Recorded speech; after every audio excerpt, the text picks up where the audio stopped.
was seeing how long this HCP process was taking. In 2001, he got an incidental take permit from CDFW with concurrence from the U.S. Fish and Wildlife Service. So we're in good shape, relatively speaking. There's about 500 acres that are developable from MVES properties, what's called MVES, and about 600 acres of habitat area controlled by the FORA Natural Reserve. We have a little bit of a concern on the East Campus. Josh is right there. About 1/3 of the easterly part of that is designated as California tiger salamander upland habitat. And it would surprise me, I'm not a biologist, but they have to cross Reservation Road to get to the breeding area down at East Garrison. So we might do a biological study on that to see if it's really upland habitat or not. We have Sangilia, that's sanctioned by the incidental take permit. Monterey spine flower to an extent. And Seaside Birds Beak. Now there's a central north campus, which we're doing a specific plan right now with the city of Marina, that has a couple of potential parcels that have some Seaside Birds Beak on them that have to be preserved as temporary open space until additional Seaside Birds Beak is provided in the habitat areas of the FORA Natural Reserve. We're also in good shape in terms of management of those habitat areas because FORA Natural Reserve has expertise in that area already.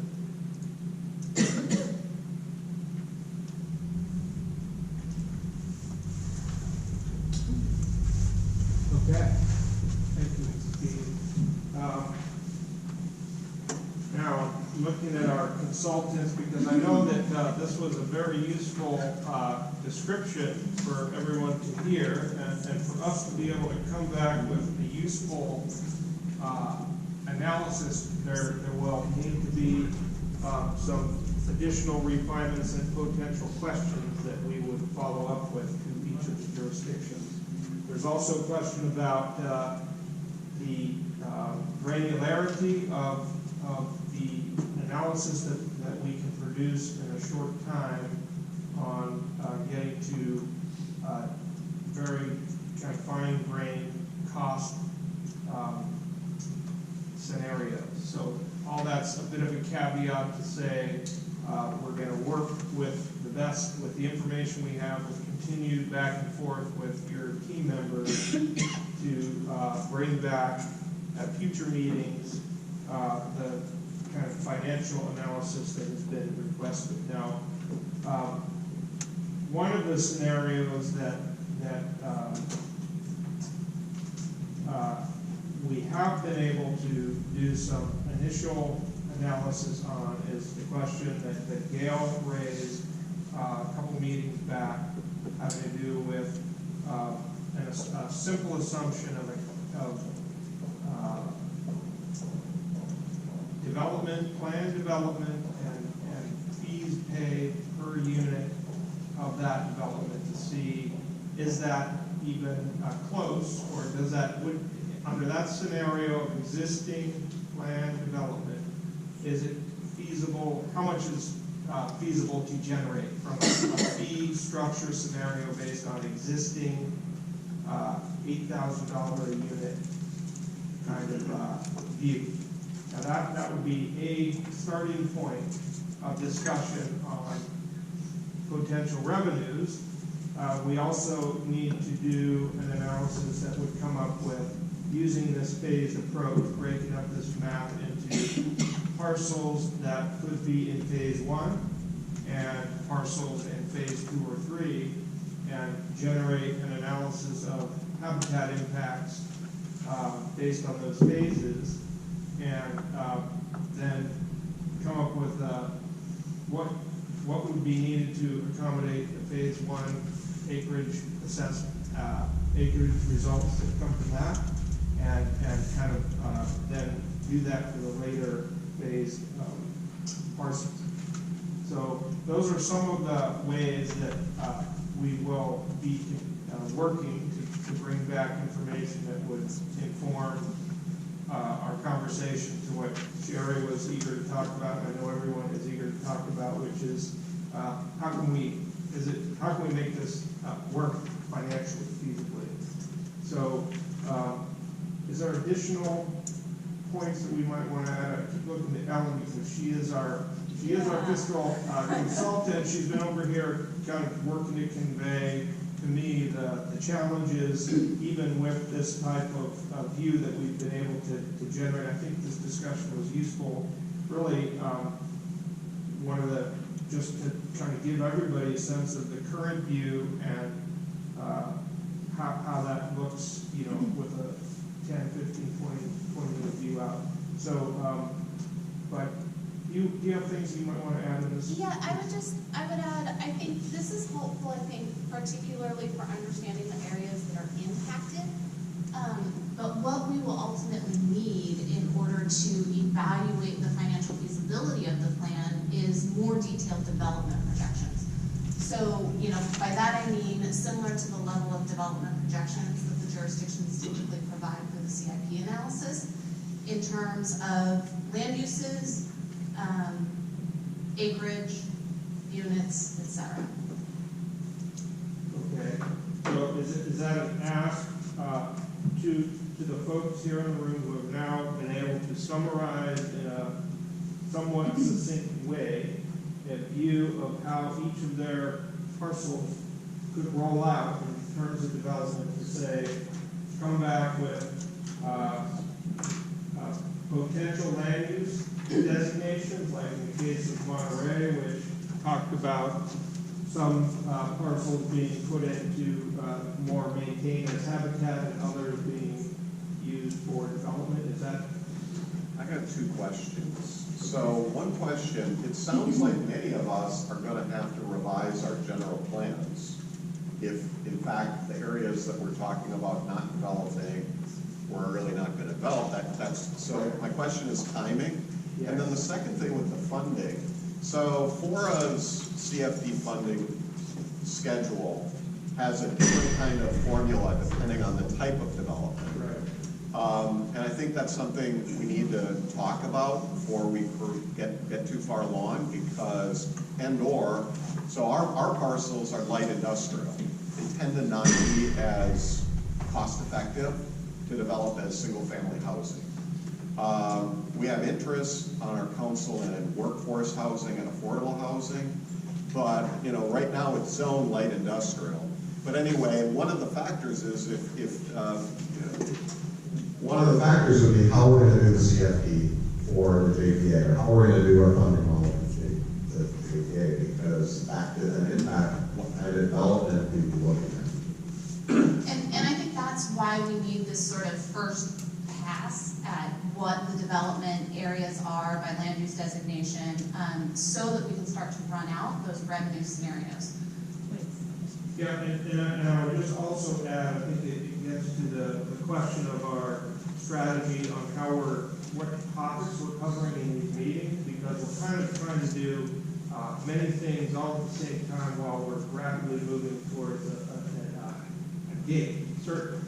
And so there was a point raised, Wendy, at the last meeting or so about, and I think it was discussed by a number of folks, is there a need to form a governance structure to carry on these kinds of discussions, even if it's not set up to exactly in perpetuity handle habitat management forever, but it's a joint powers authority that would handle the refinements needed to at the jurisdiction level to general plans and things like that, be able to kind of get further down the road. So I think we need the initial cut analysis, and that's kind of what we were intending to do here, is bring out the scenarios that people would be comfortable with doing that initial brush analysis within the constraints of what our team can produce, and then also right quickly, and this was why Jane and I were thinking about the agenda strategy, wanted to have this initial discussion about potential governance, because in the event that there is an interest in putting in place or setting up a governance structure to continue these conversations, to maybe hold finances that FORA currently has, we would want to have that conversation sooner than later so that the attorneys can work on that language and all of that. So I hope that helps. And then we could come back again to bring back the financial analysis that Ellen and our ICF team are going to work collaboratively to produce, and then we would bring back after that a refinement to the idea of governance. So that's kind of the thinking why it's laid out like that. And I guess at this point, Can I ask Ellen to just repeat exactly the data? She went through a list of 3 things super quickly, and I'd like her to Okay, so we are looking for land use designations, anticipated acreage, and if you have it, units and commercial building square feet. If you don't have units and what? and commercial building square footage. Okay, can I make one comment then about that, which Sure. is relates to the general plan designation? When you Say land use designation, in order for, let's say, a jurisdiction to say, you know, we think we're not gonna do development here, we're gonna put this in open space. For your financial model, do we already have to have amended the general plan to say that? Or, because I think you need to make a clear distinction there, that we're trying right now conceptually to come up with a financial model, you know, that hopefully CDFW and US Fish and Wildlife will agree upon. But the general plan designation stuff might catch up a little later. I mean, Yeah. I think it's, if we have to amend the general plan first, that's a whole other. totally agree. This is intended to be a workshop and also a planning exercise. And I, model, yeah. Yeah. I would characterize this as an in-depth sensitivity, right? So we've already done a few sensitivity analyses, and now here we're gonna try to dig in a little deeper and get to a true phase 1. okay, I saw Craig and then John. Just real quick, at this point, will the model include modeling the contribution of habitat area or not? I'm not sure. So if we're trying to figure out exactly what, who will pay what, one of the Oh, I see. contributions of any of the jurisdictions could be contributing land. Like in in-kind habitat. contribution. How would that value? Right, so a jurisdiction could not, might buy in to some other jurisdiction's land. How will the model approach that concept? I think that's where we're gonna end up.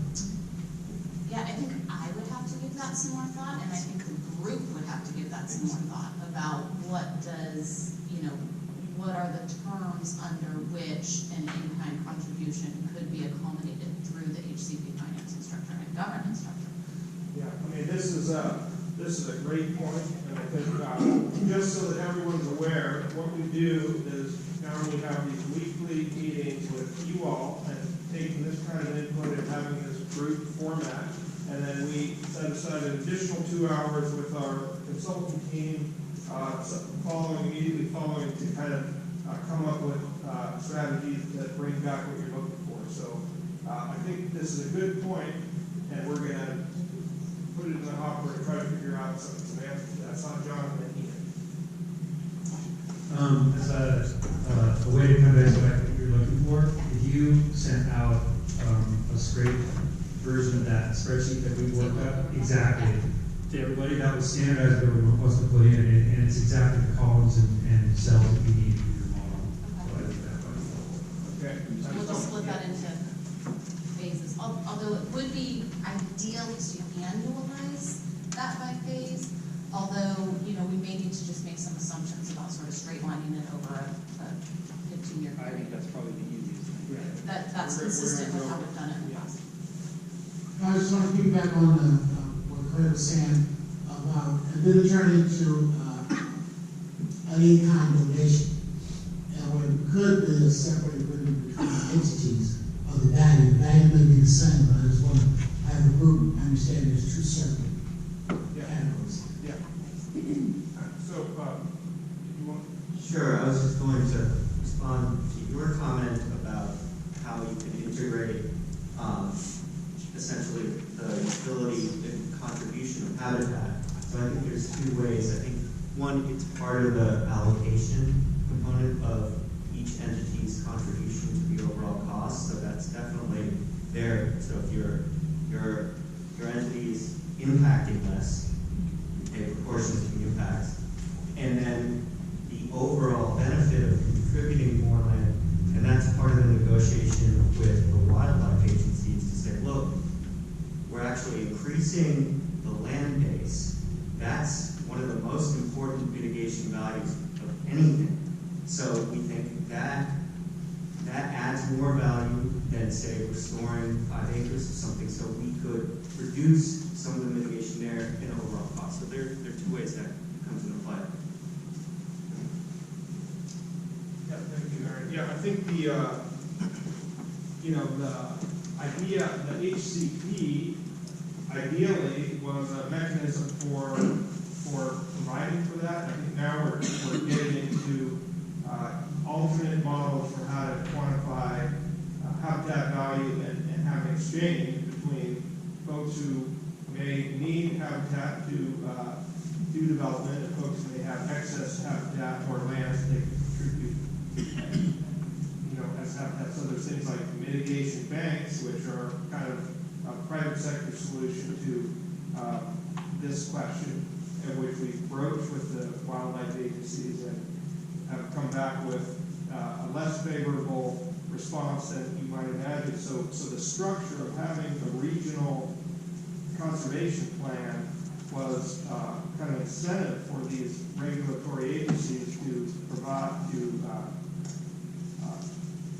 accommodate this kind of exchange in a more flexible and fluid way. So we're going to have to really get into, that's a whole body of work, and I think the subject likely of more than 5 months of discussion, unfortunately.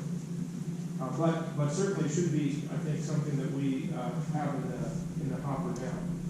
So I see Gail. Yeah, I just have a question because I don't quite.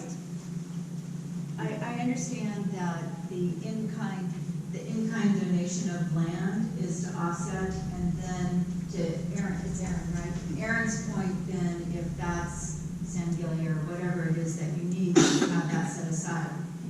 Where I'm lost and I'm looking for help is that I think the habitat management plan, the habitat management agreement, requires us to conserve and take care of 3,869 acres, something. We have 289 acres. So my question is that the math that Ellen's trying to figure out for us is, do we have enough funds to meet even the habitat management responsibility for that acreage has not been answered. So when somebody's giving us more acreage as an offset to cash, how does the county complete, and do what it has to do with its allocation of the acreage it bought? My allocation, City Marina, is not as onerous, but that is the whole part of why we're doing this habitat conservation plan, was to equitably distribute the cost for the care of that habitat management plan. Adding acreage to it increased cost. So that's where I'm lost in this. If I'm incorrect, I really am trying to understand, so thank you. Yeah, I can If you can help me, yeah. No, that's a really good point. So there are going to be just sort of baseline management costs, and that's something we're still in the process of figuring out. But in the overall conservation strategy, there are a lot of other things that are incorporated that really came down essentially from the habitat management plan, like restoring oak woodlands or maybe restoring grasslands. And I'm thinking of those things, maybe they can be essentially traded off for the protection of land. I mean, as a conservationist perspective, setting aside land in perpetuity from development is more valuable at this moment. But we wouldn't have to manage it, add it to a cost. It would, That's what I'm no, trying you're to figure correct. out. You would have to. That baseline management cost, if it's going to be part of the reserve system, you still have to do something on it. Okay, so it would increase the funding because you have a bigger footprint. Well, in my mind, it's kind of a question of, Potential. right back to you. In my mind, it's a question of, is there a cost differential if you can forego the restoration costs and potentially reduce management costs, and then maybe that's where Got something of a credit comes in. Yeah, and I do, no, thank you. Yeah, thank you very much. I want to add one other thing that could make this portion of land critical for the plan is that the Department of Fish and Wildlife, California Department of Fish and Wildlife, in their comment in our discussions with us, feels like the total amount of mitigation currently offered for Sandelia isn't enough for the footprint proposed. So this is in addition to that. So there might not be a permit from CDFW without that land or lower footprint. So it's very dynamic. Thank you Farm, for Sandelia, Seaside Heat, that's what I see about there. Okay. Okay, so we are now, I'll call that our item 3DII group discussion. Is there any other points from today's exercise that people would like to have in this discussion phase now? That's our one problem is it. Are we clear on what the deliverables are coming out of here? The deliverables, okay. Yeah, for this group.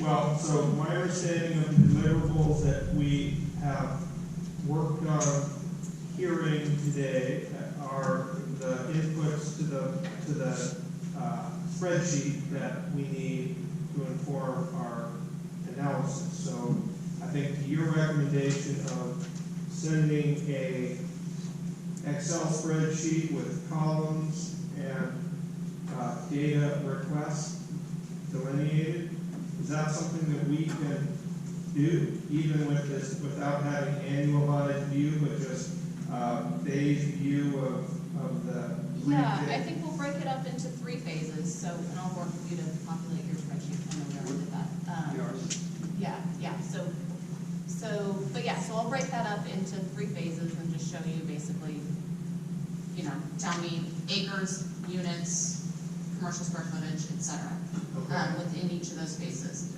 And I think that with the work that Aaron's done already this week in meeting with people, and combined with the discussion that was here today, that we have a good start on that. We would probably input our best information into that sheet and then identify holes or areas that we want to confirm from each of you. Does that sound like a reasonable, looking with the consultant team, does that sound like a reasonable approach to getting this information? Wendy? Do we need to know number of years for the phases, or that's not relevant? Well, I think it is relevant. Yeah, I think we all want to be sort of in using common units with regard to the phases. 'Cause, I mean, that's the critical element, right, is what's your phase 1, and can you even capitalize an endowment to fund related costs? So I think we ought to have a 5-minute discussion right now, make sure everybody's on the same page about what the timing is on this. Okay, let's do that. So I heard earlier that there were some categories that were put forth. Was that maybe in conversations with you, John, or Aaron? What's been established so far with all the other work has been 15, 25, 50. Those are the Oh, ones. okay, 15, 25, 15, 50. 25, 50. Yeah. 15-year is phase 1, 25-year is phase 2, and 50-year is phase 3. And it's not pancaked, it's aggregate, 50, right? So it's the first 15 years and then the next 10 years and then the next 25 years, right? That's what I think, yeah. Now, is that, do we want to raise hands and agree to that categorization? Could I just ask, is there some rationale? So, I mean, 15 and 25 kind of, I mean, I was thinking 10, 25, 50, but I'd like to hear, how did we end up with this kind of a working? Is there any input on that? Did that just emerge? I wasn't in the conversation where those phases were I Aaron? wasn't, okay, sorry. Just one quick thing. I think that we kind of came up with it that way because pro formas are built out that way. So and ultimately, this is going to be kind of a planning or a commercial planning document, you know, or a cost thing. So that's why we use the 15, 25, 50. And I just let everyone tell me what they thought they wanted, so we would need to come to consensus. Okay, so Jane, you have so your hand. Yeah, we were thinking 10, maybe, but it was pointed out that 10 years goes real fast. So 15 is the new 10. Yeah. Just remember, you've had 24, 26 years. Yeah, be told to wait 10, so. Yeah, so we're changing the story a little bit and hoping to move quicker to conclusion. We don't want to be doing this 26 years from now.